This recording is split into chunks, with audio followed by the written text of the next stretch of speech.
विषय चल रहा है ईश्वर सर्वोपरि है। अभी तक हमने कुछ विषयों पर विचार किया है, जैसे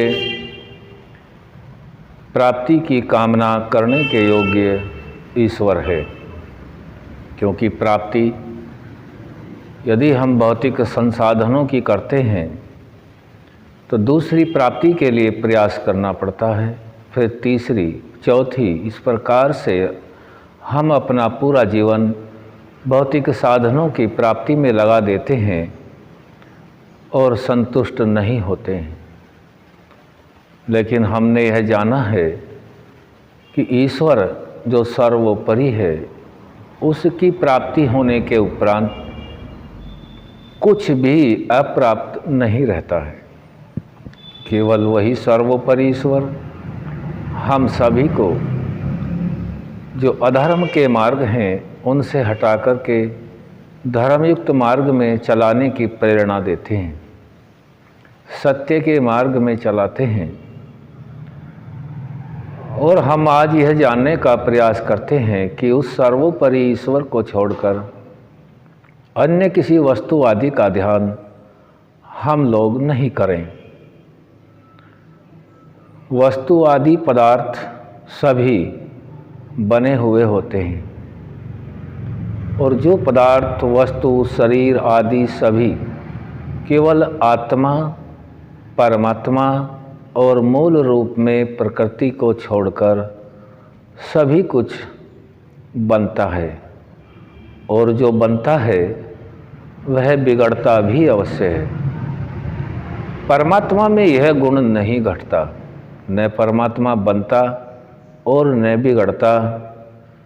इस प्रकार से विचार करके हम देखें, अपने आप को सही मार्ग पर ले जाने के लिए परमात्मा की कृपा से हमें जो यह कर्ण अर्थात शरीर रूपी साधन हम सभी आत्माओं को मिला हुआ है, इससे हम यह विचार करके देखें कि हमें उसके तुल्य भी कोई नहीं है, उसका ही ध्यान करें, वह सर्वोपरि है।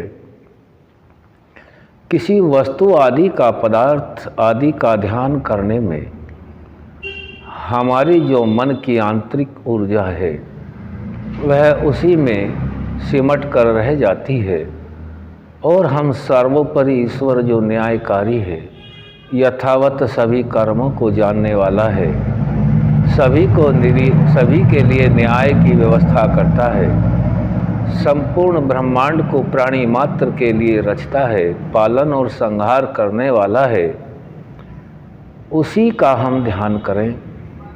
वस्तु आदि पदार्थ मनुष्यों के भी बहुत से बनाए होते हैं, और ईश्वर को कोई मनुष्य नहीं बना सकता है। इस प्रकार से विचार करके ऋषियों के ज्ञान को अग्रणी रख के 5000 वर्षों के अंतराल में महर्षि दयानंद सरस्वती ने इस रहस्य को संपूर्ण विश्व के लिए समझाया है कि वह परमात्मा न तो खरीदा जा सकता है, न उसको बेचा जा सकता है, और न ही उसका कोई मनुष्य निर्माण कर सकता है।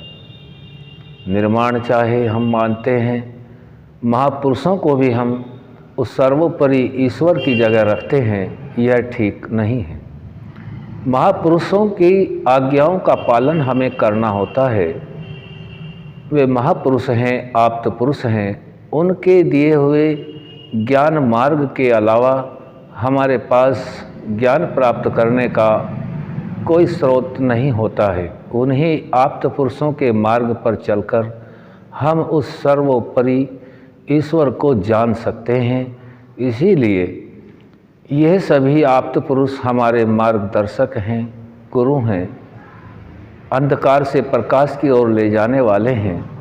लेकिन ये सभी उस उपासनीय ईश्वर का ही ज्ञान कराते हैं, जो आप्त पुरुषों के कथन वेदानुकूल हैं।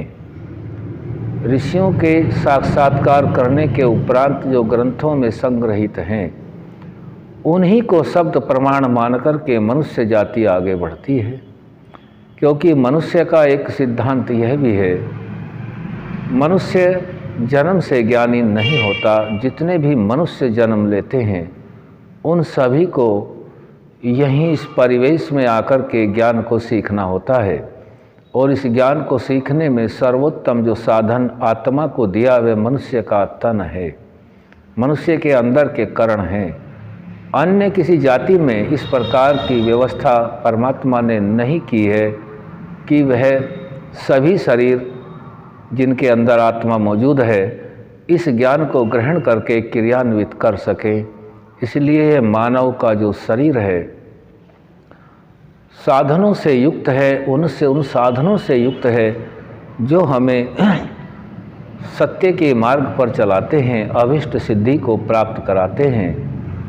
जो हमारे पास सत और चित है, आनंद की खोज में ले जाने के लिए सबसे महत्वपूर्ण जो कारण है वो मन होता है। मन के माध्यम से हम वहाँ तक पहुँच सकते हैं। यदि हम इसी मन को किसी पदार्थ आदि में लगाते हैं तो यह मन उसी में सिमट जाता है। और हम इस मन को, जिसकी गति अनंत है, गति का कोई सीमा नहीं है, यह मन हमारे मोक्ष का भी कारण बनता है और बंधन का भी कारण बनता है। बंधन अर्थात शरीरों में आत्माओं का आवागमन होना। मोक्ष का अर्थ है बहुत लंबे काल तक 36,000 बार प्रलय का जो समय है, 36,000 गुणा 8 अरब 64 करोड़, इतना समय मुक्ति का है। इतने समय तक जन्म और मरण के बंधन से जो शरीर में आकर के आत्मा को अन्य शरीरों को धारण करना पड़ता है, शरीर के और आत्मा के संयोग का नाम जन्म है और शरीर और आत्मा के वियोग का नाम मरण है। इससे वह बचता है और इतने समय के लिए सुख को परमात्मा के सानिध्य से प्राप्त करता है और परमात्मा के आधार से ही मोक्ष में रहता है। शरीर में आत्मा प्राणों के आधार से रहता है और यह प्राण शरीर में होते हैं। शरीर को भोजन आदि, वस्त्र आदि सभी साधनों की आवश्यकता होती है। इन साधनों में ही हम सब लिप्त होकर के रह जाते हैं और अपने मूल, जो हमारा मूल रास्ता है, मूल गंतव्य है, उस रास्ते से हम हट जाते हैं। जो इन सभी रास्तों को पार करके उसी मार्ग पर चलते हैं और केवल जो भौतिक पदार्थ आदि में ध्यान नहीं लगाते, जो परमात्मा का रास्ता दिखाने वाले शब्द प्रमाण हैं, वेद हैं, शास्त्र हैं, उन्हीं के अनुसार जीवन को चलाने में सुखमय जीवन बन जाता है और आत्मा अनंत समय तक मुक्ति को भोगता है। इसीलिए सर्वोपरि ईश्वर है। हम सभी अन्य किसी वस्तु आदि का ध्यान नहीं करें, क्योंकि ईश्वर जो है सर्वोपरि है, उसको कभी नहीं छोड़ना है। उसको प्राप्त होने के उपरांत कुछ भी अप्राप्त नहीं है। वही हमें श्रेष्ठाचार और सत्य के मार्ग पर, अधर्म युक्त मार्ग से हटा के धर्म युक्त मार्ग पर चलाने की प्रेरणा देते हैं। यही बात महर्षि पतंजलि अष्टांग योग के माध्यम से मनुष्य जाति की उन्नति के लिए वेदानुकूल रास्ता सुझाते हैं।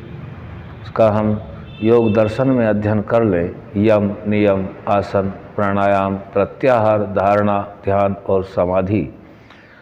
इस मार्ग पर चलते हुए अनेक प्रकार की व्याधियां भी होती हैं। यही ऋषि लिखते हैं, उसमें 9 प्रकार के विघ्न आते हैं। इन सभी विघ्नों को पार करते हुए हमें अपने सही रास्ते का चयन करना है और जो सर्वोपरि ईश्वर, हमें उसकी रचना का विशेष ध्यान करते हुए एक एक गुण से नाम का जप करना है। किसी वस्तु आदि पदार्थ में व्यर्थ समय और बुद्धि को नहीं लगाना है, क्योंकि यहाँ समय और बुद्धि लगाने से हमारे जीवन का सही उद्देश्य प्राप्त नहीं हो सकता।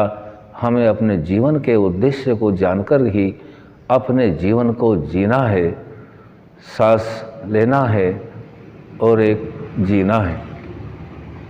तो हम सभी को अपना जीवन की गति को उसी धारा में चलाते हुए जो ऋषियों की परंपरा रही है, आप्त पुरुषों के कथन हैं, उसके अनुसार किसी वस्तु आदि पदार्थ में न फंस के उस परमात्मा ईश्वर जिसका मुख्य नाम ओम है, उसी का स्मरण गुणों के आधार पर करते हुए अपने गुणों और आचरणों को भी सुधार कर आगे बढ़ने का नाम आनंद प्राप्ति के मार्ग को खोलना है।